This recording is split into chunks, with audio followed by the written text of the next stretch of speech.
ओम नमो भगवते वासुदेवाय। ओम नमो भगवते वासुदेवाय। ओम नमो भगवते वासुदेवाय। नारायणं नमस्कृत्य नरं चैव नरोत्तमं देवीं सरस्वतीं व्यासं ततो जयमुदीरयेत्। नष्टप्रायेषु अभद्रेषु नित्यं भागवत सेवया भगवतीरुत्तमश्लोके भक्तिर्भवति नैष्ठिकी। कृष्णाय वासुदेवाय देवकी नंदनाय च नंदगोपकुमाराय गोविंदाय नमो नमः।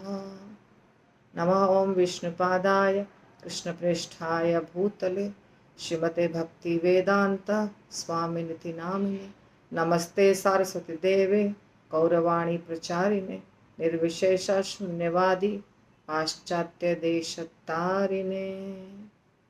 जय श्री कृष्ण चैतन्य प्रभु नित्यानंद श्री अद्वैत गदाधर शिवासादि गौर भक्त वृंद। हरे कृष्ण कृष्ण कृष्ण हरे हरे, हरे राम राम राम हरे हरे।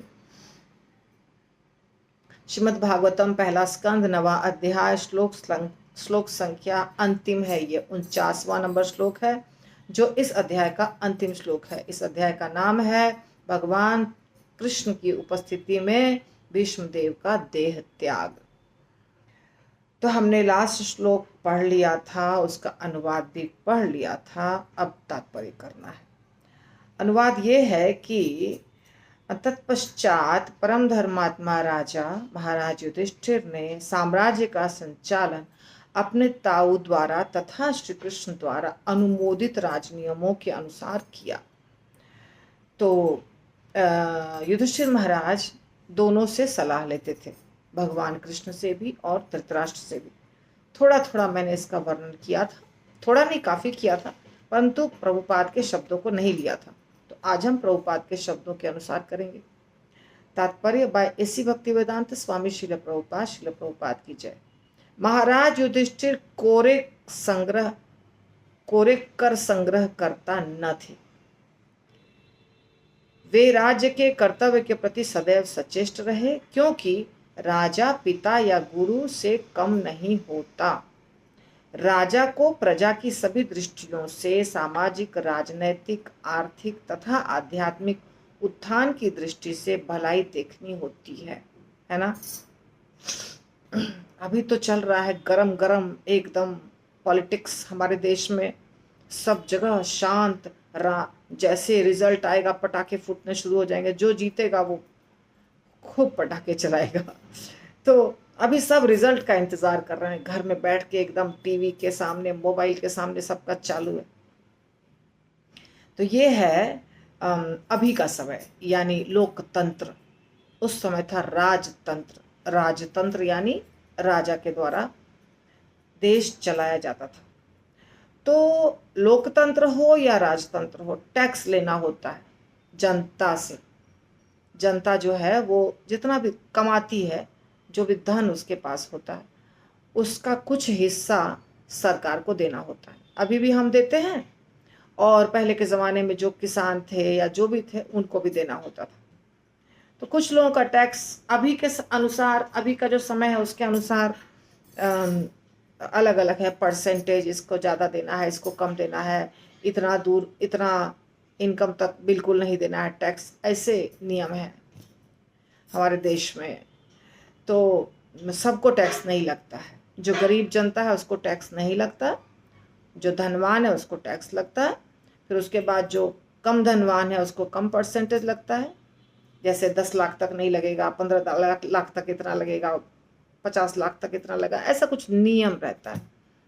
वो क्यों लिया जाता है? क्योंकि जो देश में विकास होता है, सड़क जो है जिस पे सबकी गाड़ियाँ चलती है, हम खुद भी चलते हैं, उसको बनाना होता है। या बाहर बाउंड्री जो है देश का, जो देश की सीमा है उसकी रक्षा करने के लिए पुलिस, जो आर्मी फोर्स या जल सेना, नभ सेना, थल सेना बोलते हैं ना, इंडियन डिफेंस, यानी एक हो गया आर्मी आर्म्ड फोर्स यानी कि थल सेना, एक हो गया एयर फोर्स यानी कि आकाश में जो उड़ेंगे वो, और एक हो गया जो पानी वाले होते हैं जिसको जल सेना कहा जाता है। तो इस प्रकार अलग अलग सेनाएं होती हैं, उनको सरकार को देना होता है पैसा। तो सरकार कहाँ से लेती है? अपना नहीं लेती है, कहीं से अपना नहीं लाती है, लोगों से ही लेके उसको देती है। तो जब हम लोगों से धन लेते हैं तो हमारा कर्तव्य बनता है कि हम लोगों की सुरक्षा का ध्यान रखें, लोगों के सुख सुविधा का ध्यान रखें, लोगों को कष्ट नहीं होना चाहिए, और आध्यात्मिक उन्नति का भी ध्यान रखें। ये हमारा कर्तव्य है। जैसे प्रभुपाद ने क्या लिखा है यहाँ पे, सामाजिक, राजनैतिक, आर्थिक और आध्यात्मिक, इस सबका उत्थान होना चाहिए।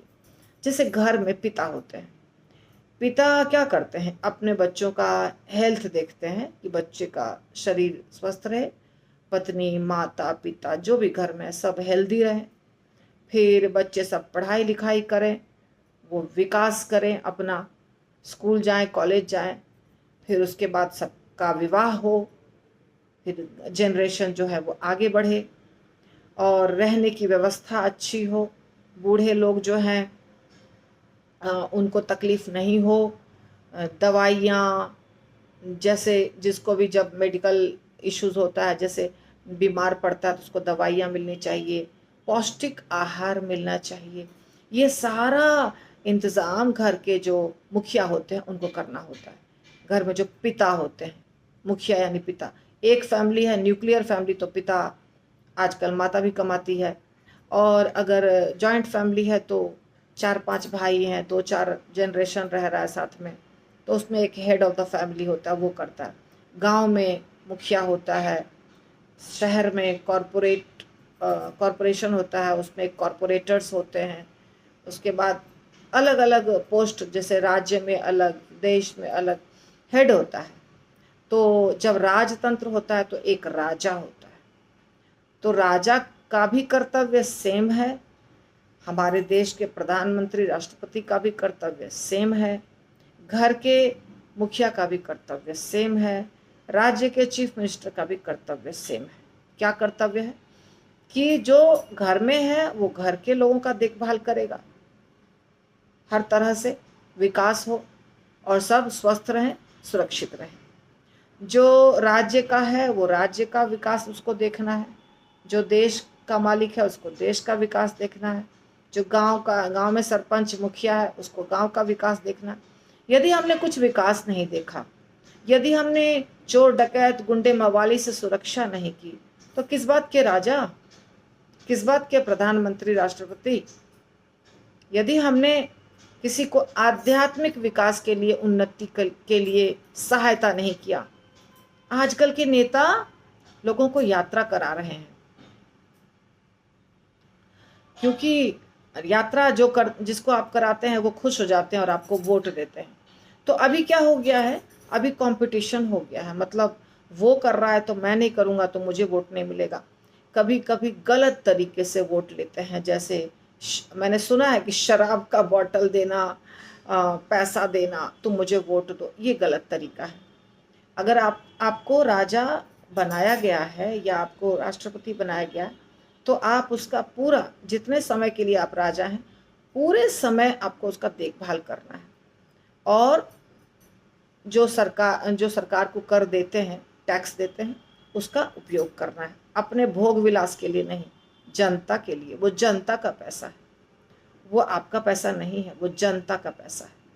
तो युधिष्ठिर महाराज जो थे वो बहुत अच्छे राजा थे।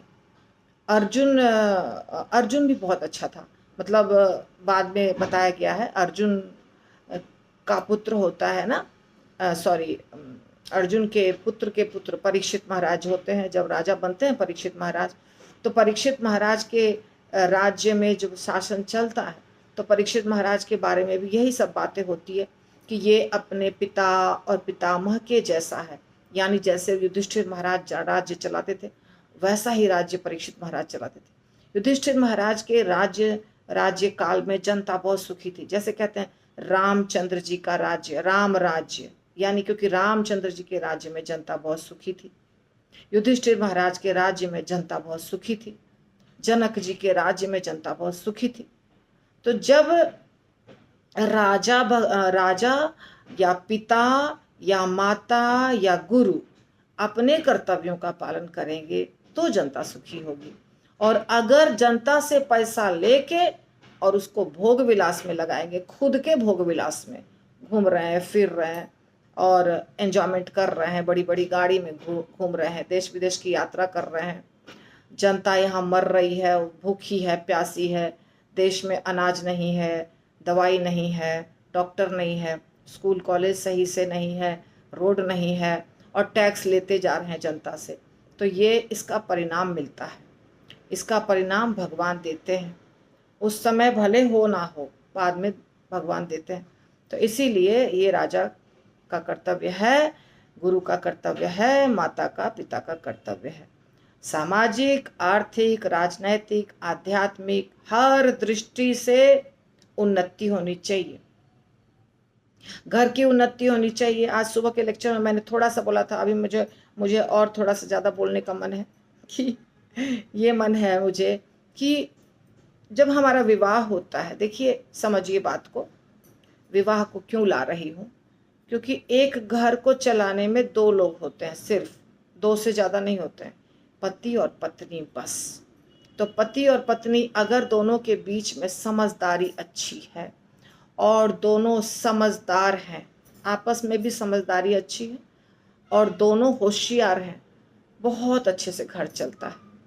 घर चलाने के लिए किसी स्त्री का बहुत सुंदर होना आवश्यक नहीं कि एकदम हीरोइन जैसी मेरी पत्नी दिख रही है। वो हीरोइन जैसी दिखे या नहीं दिखे, वो हीरोइन जैसी अगर दिख रही है, वो सिर्फ आपको 1-2 महीना अच्छा लगेगा बस।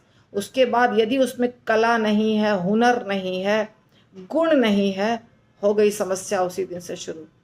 इसी प्रकार पति यदि बहुत कमा रहा है, उसका इनकम 1 लाख, 1.5 लाख रुपया, 2 लाख रुपया महीना है, और अगर वो इंसान अच्छा नहीं है, आपकी बेटी सुखी नहीं रहेगी। तो सुखी रहने के लिए समझदारी होना आवश्यक है।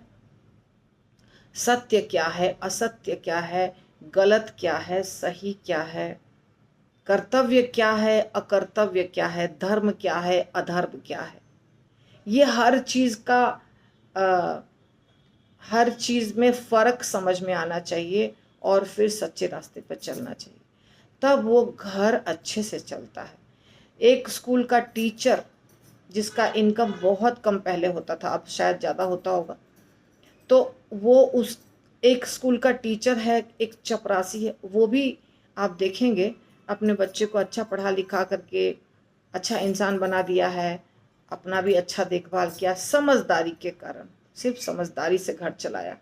और एक व्यक्ति का देखेंगे आप, बहुत अच्छा इनकम था, पूरे जीवन पति पत्नी में झगड़ा होता है, बच्चों के ऊपर बुरा असर होता है, और जब बच्चे बड़े होते हैं बच्चों की लाइफ भी बर्बाद होती है और माता पिता को भी कोई केयर नहीं करता है, क्योंकि माता पिता ने उस समय केयर नहीं किया जिस समय बच्चे छोटे थे। तो जब बच्चे बड़े हो जाते हैं तो वो माता पिता का केयर नहीं करते हैं। इसीलिए घर बोलते हैं ना कि घर में सुख शांति। घर मतलब बड़ा सा फ्लैट या बंगलो खरीदना नहीं है, छोटा या बड़ा जैसा भी घर है, आपके घर में इंटीरियर है या नहीं है, इससे कुछ फर्क नहीं पड़ता है। वहाँ का माहौल अच्छा होना चाहिए, प्यार होना चाहिए, उसमें एक दूसरे के सुख को और दुख को समझना चाहिए, एक दूसरे की ज़रूरतों को समझना चाहिए। इसी प्रकार गुरु और शिष्य में भी यही रिश्ता है, दोस्तों में भी यही रिश्ता होना चाहिए। अभी हमारा भक्त है, हमारे भक्तों का ग्रुप होता है 20, 25, 50 जो भी है, उसमें भी यही समझदारी होनी चाहिए। जब तक हम एक दूसरे को समझेंगे नहीं, एक दूसरे के ज़रूरत को नहीं समझेंगे, सुख दुख को नहीं समझेंगे, प्रेम नहीं रहेगा, वहाँ पे पैसा काम नहीं देगा। पैसा चाहिए, एक सीमा तक पैसा भी सुविधा देता है, परंतु कितना भी पैसा हो, यदि समझदारी नहीं है तो उसको जाने में टाइम नहीं लगता है, बर्बाद होने में टाइम नहीं लगता है। इसीलिए समझदारी बहुत आवश्यक है। और समझदारी आती कहाँ से है? सिर्फ और सिर्फ शास्त्रों से। बाकी जो चीज़ है आपको फिल्मी मैगजीन, टीवी, मोबाइल, भौतिक दुनिया का ज्ञान, इससे समझदारी नहीं आती है। समझदारी सिर्फ आती है शास्त्रों से। एक ही जगह पे समझदारी की बात होती है और कहीं नहीं। यदि किसी के बुक में भी आपको कोई कहानी मिलता है, जैसे हिंदी के बुक में, मराठी के बुक में कुछ अगर कहानी मिलती है, तो वो सब भी लिया गया है शास्त्रों से। या तो जो कुछ हिस्ट्री में हुआ है, कोई अच्छा साधु महात्मा कथा हुई है, बड़े व्यक्ति हुए हैं, उनसे ही लिया जाता है, जिसके आधार पर बच्चे को ज्ञान दिया जाता है। पर सबसे ज़्यादा इम्पोर्टेंट है माता पिता का बच्चों के प्रति प्रेम और पति पत्नी के बीच में प्रेम। अगर पति पत्नी के बीच में प्रेम नहीं है, सहन शक्ति नहीं है, समझदारी नहीं है, घर को टूटने में टाइम नहीं लगता है, बहुत जल्दी घर बर्बाद हो जाता है।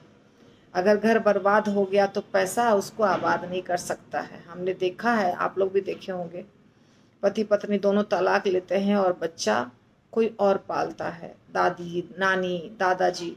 वो बच्चा कैसे अच्छा नागरिक बनेगा, कैसे वो माता पिता को प्यार करेगा, कैसे वो भविष्य में कुछ कर पाएगा? वो तो उसके जीवन में हर समय परेशानी रही है।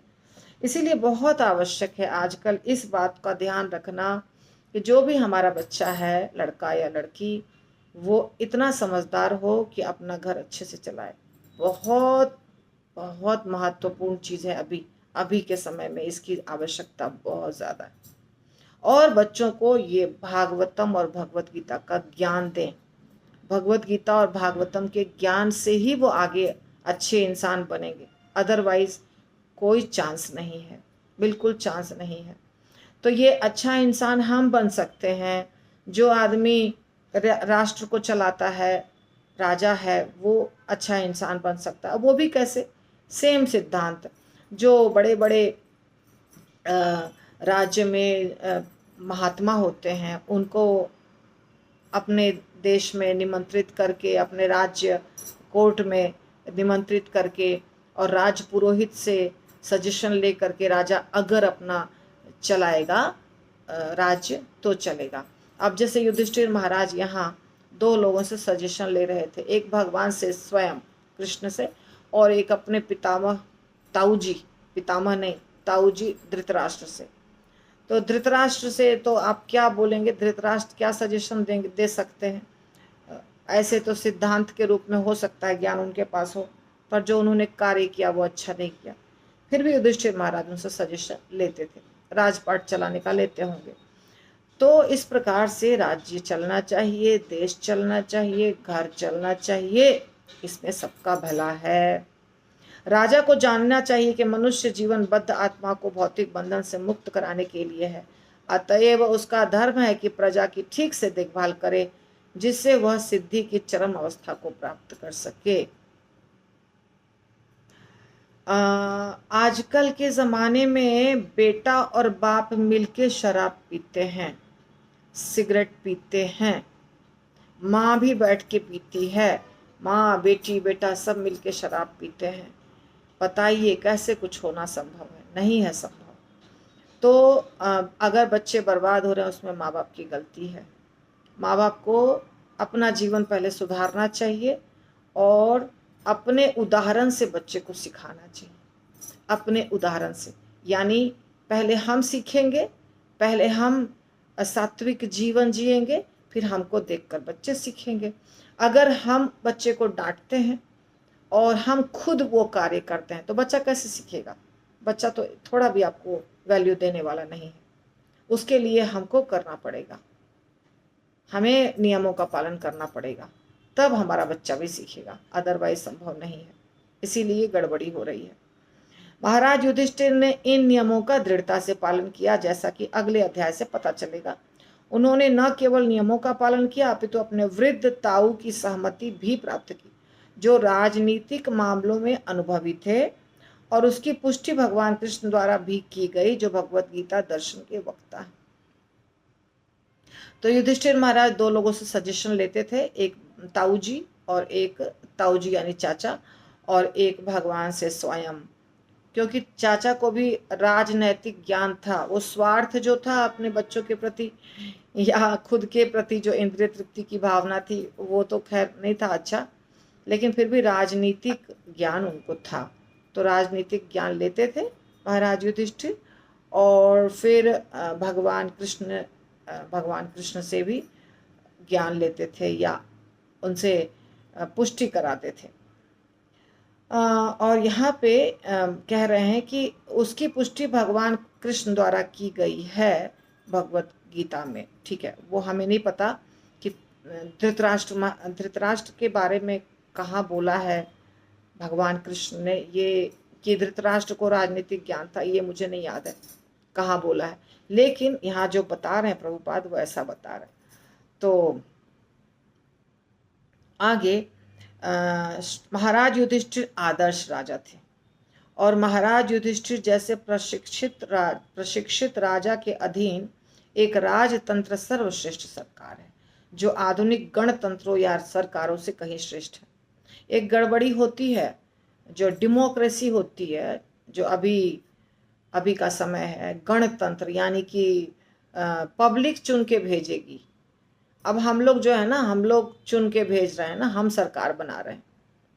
कोई आदमी अगर राष्ट्रपति बन रहा है या प्रधानमंत्री बन रहा है, उसके जिम्मेदार हम स्वयं हैं, हमारे देश का प्रत्येक नागरिक है, क्योंकि हम लोग सबका वोटिंग होता है, फिर उसके आधार पर वहाँ का एमपी या एमएलए चुना जाता है, और वही जाकर के देश में पार्लियामेंट में बैठता है। फिर पार्लियामेंट में उन्हीं लोगों में से चुन करके एक व्यक्ति प्रधानमंत्री बनता है।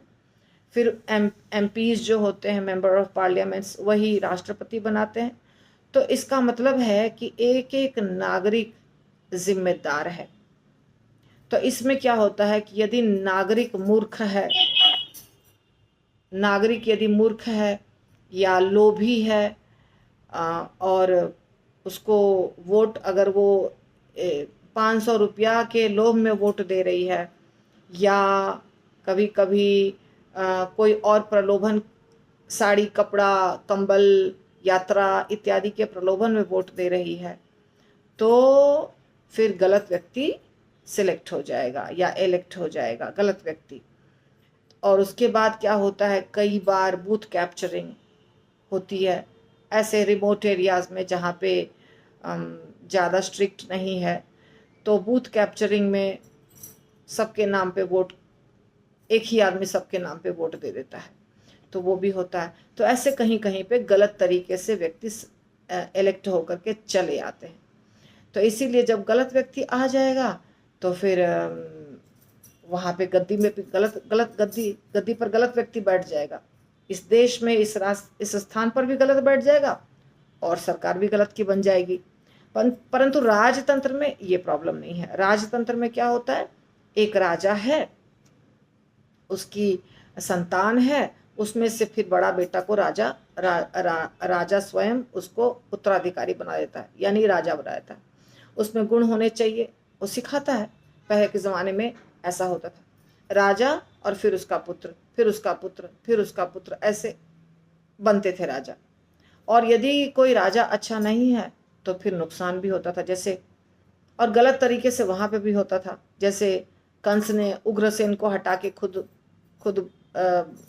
मालिक बन गया, कई बार राजकुमार जो होते थे, राजा का पुत्र, वो अपने पिता को बंदी बना करके जबरदस्ती गद्दी पर बैठ जाता था। ये सब जगह ऐसा, जो हिस्ट्री में आप लोग भी पढ़े होंगे, मैंने तो पढ़ा है, आप लोग भी पढ़े होंगे, जो हिस्ट्री पढ़े हैं, इंडियन हिस्ट्री में ऐसा बहुत हुआ है कि पिता को बंदी बना दिया, कारागार में डाल दिया, कभी कभी सेनापति राजा की हत्या कर दिया, सेनापति राजा बन गया, राजा की पत्नी से विवाह कर लिया। ये सब हिस्ट्री में है, मैंने खुद पढ़ा है। मैंने बंगाल की हिस्ट्री पढ़ी है और इंडियन हिस्ट्री भी पढ़ी है, स्कूल टाइम में, कॉलेज में नहीं। तो ये सब होता था पहले के ज़माने में, और ये स्वाभाविक है, क्योंकि ये मनुष्य जो है, मनुष्य में यदि संस्कार नहीं है, धर्म नहीं है तो वो कुछ भी कर सकता है।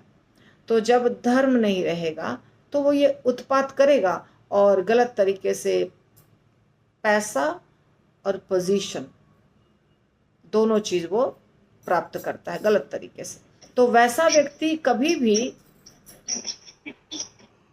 तो इस प्रकार गलत तरीके से भी राजा बन जाते हैं और फिर उत्पात होता है समाज में, देश में।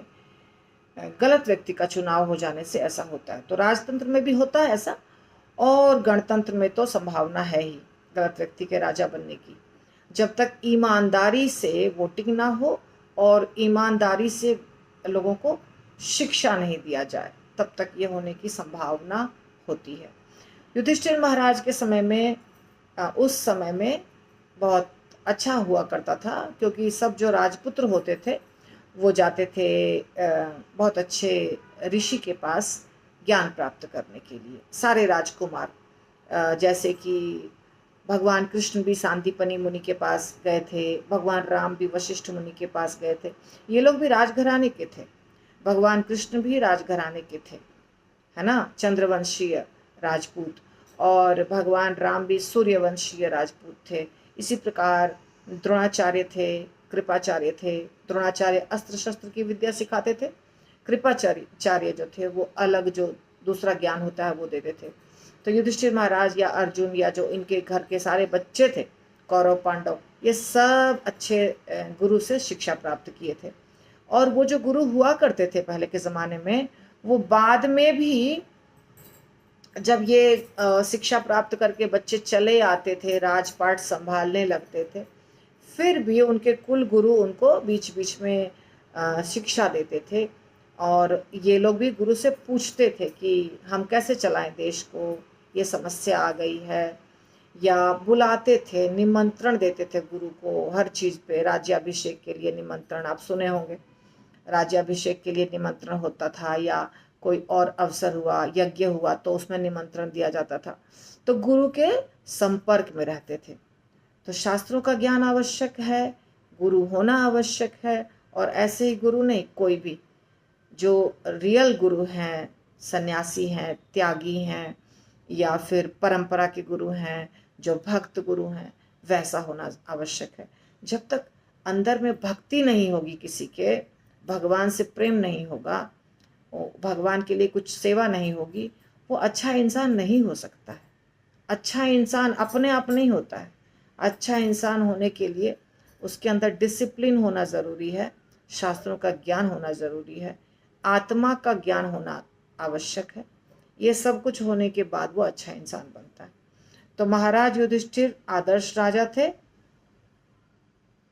और जैसे महाराज युधिष्ठिर जैसे प्रशिक्षित राजा के अधीन एक राजतंत्र सर्वश्रेष्ठ सरकार है, जो आधुनिक गणतंत्रों से अच्छा है। इस कलयुग में अधिकांश लोग जन्मजात शूद्र हैं, जो निम्न कुल में उत्पन्न हैं, जो ठीक से प्रशिक्षित नहीं होते, जो अभागे तथा कुसंगति में रहने वाले हैं। उन्हें जीवन के परम उद्देश्य का भी पता नहीं रहता, अतएव उनके मतदान का कोई महत्व नहीं है। अतः ऐसे गैर जिम्मेदार मतों द्वारा चुने गए प्रतिनिधि कभी भी महाराज युधिष्ठिर की समता नहीं कर सकते। देखिए, भगवान की कृपा से ऐसा टॉपिक आ गया है जो अभी चल रहा है। तो प्रभुपाद कह रहे हैं कि जन्म से कलयुग के जो भी लोग हैं, चाहे वो ब्राह्मण हो, चाहे वो क्षत्रिय हो, चाहे वो शूद्र हो, वैश्य हो, जन्म से सब शूद्र हैं, क्योंकि माहौल वैसा है। माहौल वैसा है। अभी अगर कोई व्यक्ति बच्चे के जन्म के पहले से ही भक्ति कर रहा है, माता पिता दोनों भक्ति कर रहे हैं भगवान की, उसके बाद बच्चे के जन्म के पहले से उसका संस्कार हुआ है, गर्भधारण संस्कार से लेके आगे के जितने संस्कार हुए वो सब, और उसके बाद माता पिता नियम के अनुसार बच्चों को जन्म दिए हैं, तो फिर बच्चे में गुण आते हैं। और जितने लोग हैं आजकल के ज़माने के, वो अपने धर्म का यानी वर्णाश्रम धर्म का पालन नहीं कर रहे। जब वर्णाश्रम धर्म का पालन करेंगे, नियमों के अनुसार चलेंगे, तो वो ब्राह्मण कहलाएंगे या क्षत्रिय कहलाएंगे या वैश्य कहलाएंगे। जब नहीं करेंगे तो सब शूद्र। पूरी जनता सब शूद्र, प्रभुपाद कह रहे हैं। और प्रशिक्षण नहीं प्राप्त है, यानी ट्रेनिंग प्राप्त नहीं है, और कुसंगति है, जिसके साथ हमारा उठना बैठना हो रहा है वो लोग अच्छे नहीं है, तो फिर आगे भी कोई चांस नहीं है अच्छा होने का। हमारा बहुत आवश्यक है कि हम किनके साथ उठते बैठते हैं, किनके साथ बातचीत करते हैं। अगर ऐसा नहीं है, हमारा जो एसोसिएशन है वो भक्तों वाला नहीं है, तो जिनका हम संग करेंगे वही ज्ञान प्राप्त होगा। मतलब भौतिक दुनिया में जो लोग रह रहे हैं और जो उनका रवैया चल रहा है अभी, उसमें तो उन्नति का कोई चांस दिखता नहीं है। शास्त्रों से बहुत दूर, आध्यात्म से बहुत दूर एक ही चीज बचा है, कहाँ से धन आ जाए और कहाँ से पार्टी बना लें, बड़ी गाड़ी खरीद लें, बड़ा घर खरीद लें, लेटेस्ट डिज़ाइन के फैशन के शूज़ और कपड़े खरीद लें, ड्रिंक करें, भोग विलास करें, होटल में पार्टी करें, इसके सिवाय और क्या करते हैं। और ज़्यादा पैसा है तो फॉरेन टूर करें, बस यही सब है, जिससे कुछ भी होने वाला नहीं है, कोई उन्नति होने वाली नहीं। इसीलिए इतना सब करने के बावजूद भी सब अशांत रहते हैं, सब दुखी रहते हैं, सब अपने आप को अकेला महसूस करते हैं, और सब कभी ना कभी डिप्रेशन में जाते हैं, क्योंकि जीवन का परम उद्देश्य ही पता नहीं है। और ऐसे लोग जब मतदान करेंगे तो प्रभुपाद कह रहे हैं उनके मतदान का कोई महत्व नहीं है। ऐसे गैर जिम्मेदार व्यक्ति के द्वारा चुना गया जो होगा मंत्री या राजा या एमएलए या एमपी या प्रधानमंत्री या राष्ट्रपति, वो उससे क्या उम्मीद कर सकते हैं। वो युधिष्ठिर महाराज की तरह लायक राजा नहीं होगा, नालायक होगा वो। तो अभी हमें भजन करना है, इसीलिए मैं इसको बंद कर रही हूँ। आज का क्लास यहीं समाप्त होता है, और ये चैप्टर भी समाप्त होता है। ठीक है। श्रील प्रभुपाद की जय, गुरु महाराज की जय, श्रीमद् भागवतम ग्रंथ की जय।